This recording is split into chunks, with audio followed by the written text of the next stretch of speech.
Hey guys, welcome back to my channel. Today I am sharing my holiday goals with you. My goals in the month of December and just through the holidays in general are much less ambitious than throughout the year, as I'm focusing on kind of bringing it home for the year and closing down shop, just resting and investing in my family and not being so concerned with checklist style goals. So if that sounds like something that you would love to hear, then give this video a thumbs up and stick around.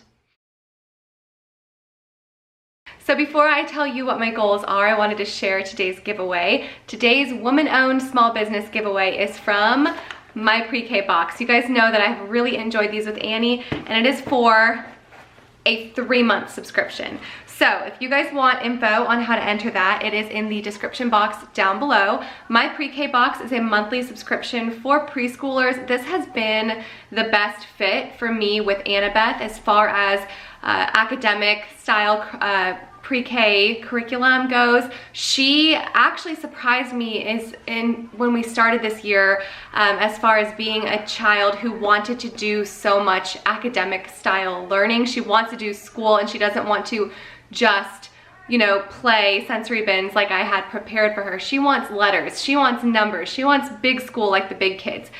So while I want to give that to her while she's so excited and eager, I also am naturally somebody who wants to delay academics.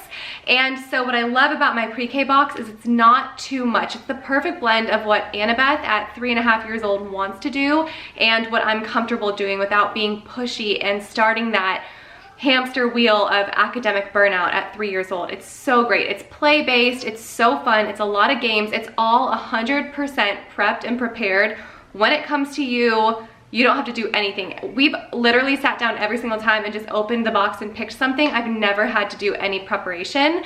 It also comes with sensory play. So it's got math activities, literacy activities, sensory play, a craft, and then there's a craft lovers upgrade, which Annabeth really loves. So this 3-month subscription will start with December's box, and then you'll also get January and February box. So this giveaway is going to run for 2 days. I'm going to put all the info down in the description box below. Definitely go check out her website, see what some of the boxes have had in the past.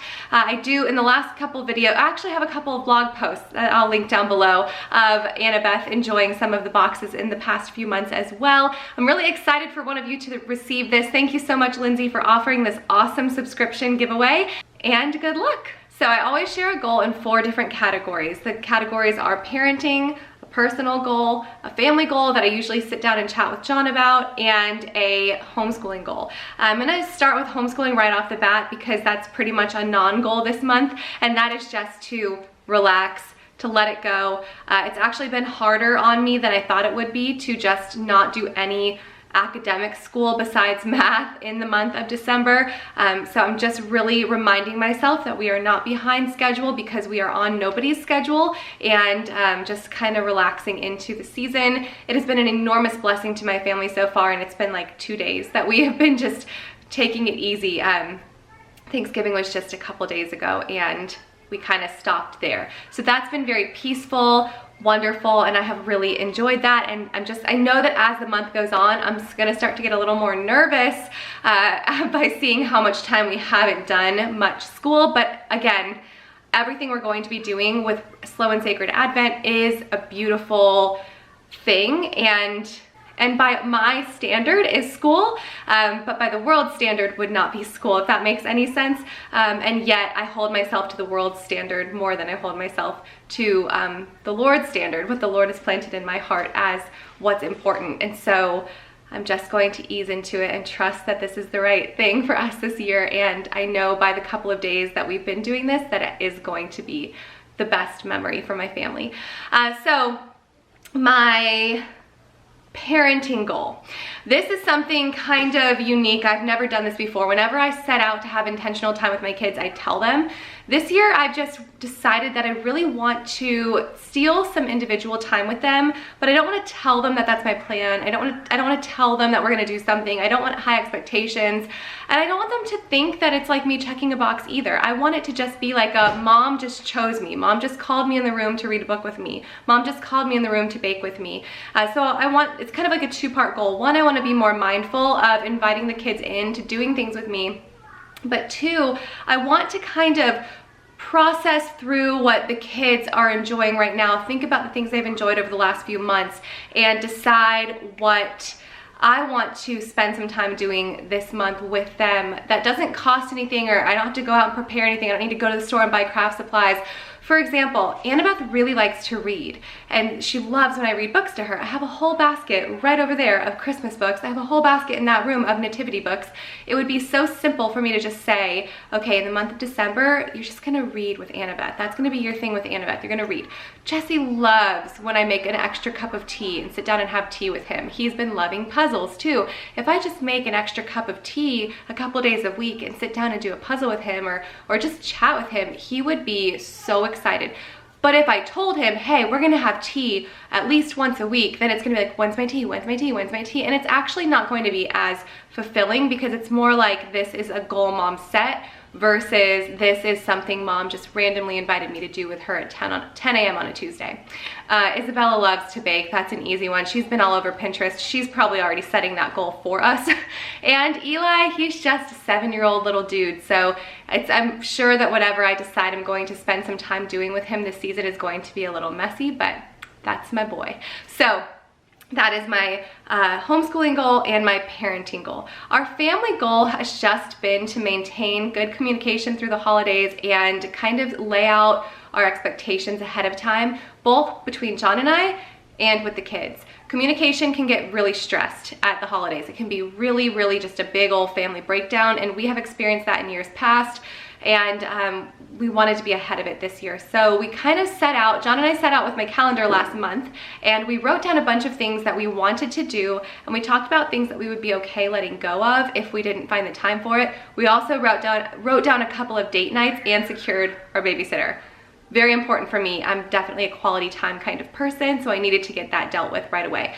Now, a ton has changed since then. My parents live right down the road, but obviously you guys know that my mom is not well right now. She is in a rehab center getting some, dealing with her knee and her shoulder that she injured, broke the week before Thanksgiving. And so we will not only not have her around during the holiday season, which was an easy, if the kids go to grandma's house, then we can go ahead and accomplish this project, kind of that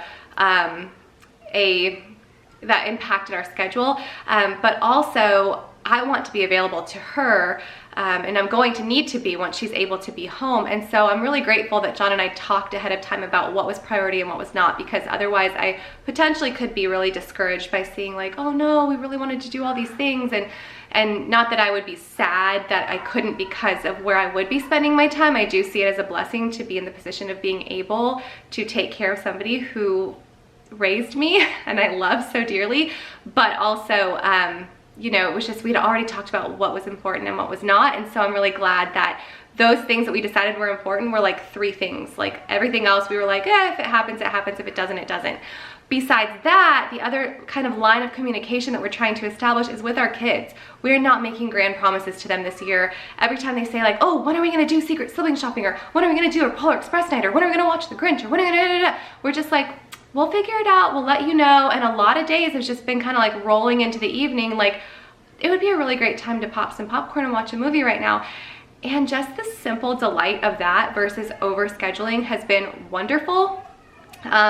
In the past, kind of like survival skill, especially with some behavioral things that we were going through for a long, long time, clear expectations were very important for my kids and for John and I and our schedule and all that. We are no longer in that season of life, both with our schedule or with our children. And so we just kind of realized that this year, and it's been wonderful to just operate organically as a family unit and not be constantly like scheduled, pressured, and laying out expectations. Because laying out expectations is great, but when you have kids that hold you to those expectations, it can cause, again, just a family communication breakdown. And then my personal goal is one that I did last year. I love doing the 21-day fix, and last year I decided to do it during the 25 days of Christmas. I have to be realistic with my schedule. I cannot do it 21 days in a row. I like to run. Some days I like to sleep, and so I just don't want to do it every single day. So I'm going to be doing that. I'm really excited about doing that in the month of December and running and just enjoying it. Another kind of 2-part goal, because back in November and every other point in this year, my former life, before my new free, loving Christmas life, I would wake up early to work out. I still prefer that, but I'm just trying to give grace to myself, to my family, to our family's needs, and be okay with doing that in the evening if I need to, and just not being like on edge all the time. And so I'm just gonna enjoy that. That's the way that's kind of something that nourishes both my mind and my body. Working out is really good for me. It's something that I notice I feel very off kind of emotionally and mentally if I don't have at least a certain number of workouts in a week. It's just the best thing for me and my mental health. So I'm going to be doing that and just prioritizing just a couple of things that I know I need in my day, the working out and my own devotional time. Prioritizing them, making sure they do happen during the day, but also being willing to let them happen whenever and being a little fluid with that, because again, that benefits both me and my kids and my husband and my whole family when I am not like this all the time. So those are my goals for the holidays. I hope you guys gained some inspiration from that kind of non-goal setting goal video. Make sure you guys enter the giveaway for my pre-K box in the description box down below. Thanks again so much, Lindsay, for offering this giveaway to my subscribers. I'm super excited to see who wins that. If you guys like goal setting videos, give this video a thumbs up. Let me know what some of your goals are for the holiday season, and I will see you soon. Bye guys.